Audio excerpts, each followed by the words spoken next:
In the name of God, who is infinite compassion and eternal mercy. Amen. Amen.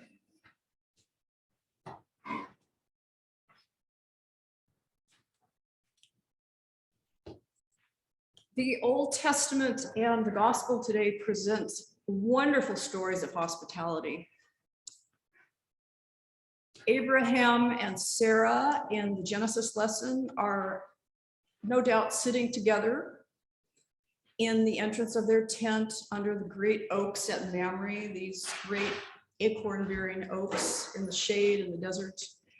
They're sitting there in the heat of the day, no doubt enjoying the quiet and the shade together, when they see visitors coming from afar.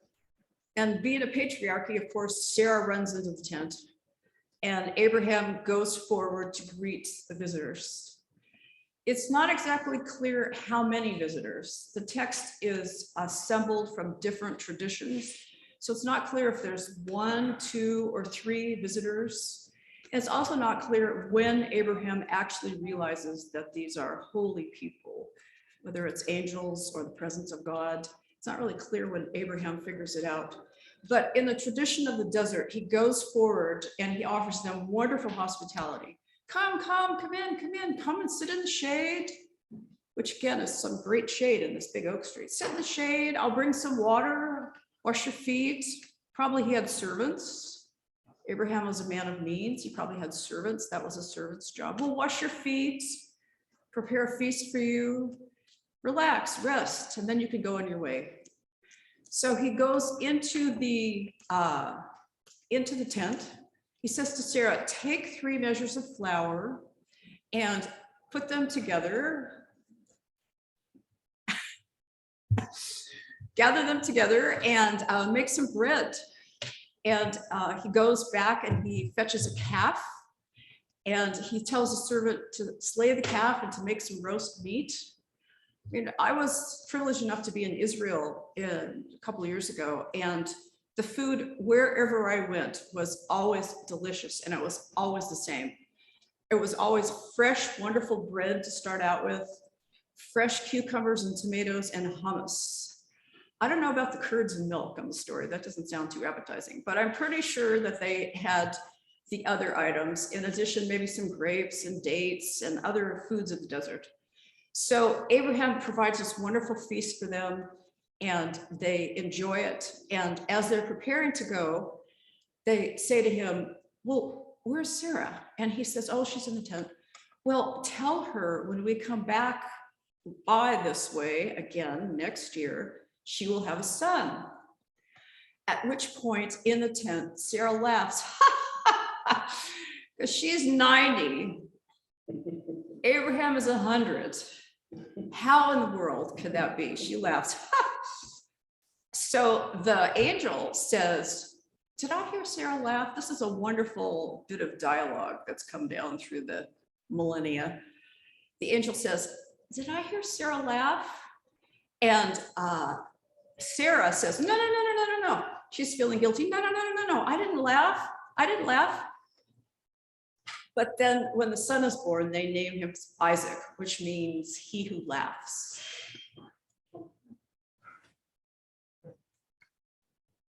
In the gospel, Martha welcomes Jesus and his disciples into her house. Now, Martha and Mary are old friends of Jesus. Lazarus, their brother, he raises from the dead in a future lesson.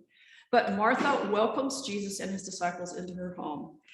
And no doubt, like Abraham and Sarah, she's bustling around trying to get a wonderful meal together, providing water for foot washing, making a comfortable place for them to sit. But unfortunately, what is remembered is not necessarily her hard work, but her complaint. Again, I find these details just wonderful, what's remembered about her. What's remembered is her complaint. Lord, don't you care that my sister has left me to do all the work and she's not helping at all? This sounds like the plaint of women through the millennia across the continents to people that aren't helping. Mary is simply sitting at the feet of Jesus and absorbing all he is saying in a posture of contemplation, waiting, listening, quietly listening, waiting on the Lord, seeking God in quiet. I think this is often presented as a contrast between the contemplative life and the active life. I don't know about religious orders who follow one or the other path, if they look to this lesson as an affirmation of their particular way. But in any event, I think there's a different way to look at this. Jesus says to Martha, Martha, Martha, you are worried and distracted by many things. There is need only of one thing. Mary has chosen the better part, which will not be taken away from her. Isn't this a picture of us? Worried and distracted, bustling around, trying to get stuff done, wondering who's going to help us and who isn't. Jesus isn't criticizing Martha for being active. He's criticizing her for losing her focus, for losing her attention. She has become distracted in her doing. I don't think Jesus would mind me reading back into this lesson, a concept that we know very well nowadays, which is mindfulness. Mindfulness being bringing our full attention to whatever it is we're doing, being fully present to any action or any quiet, whatever our activity is, to bring our full attention.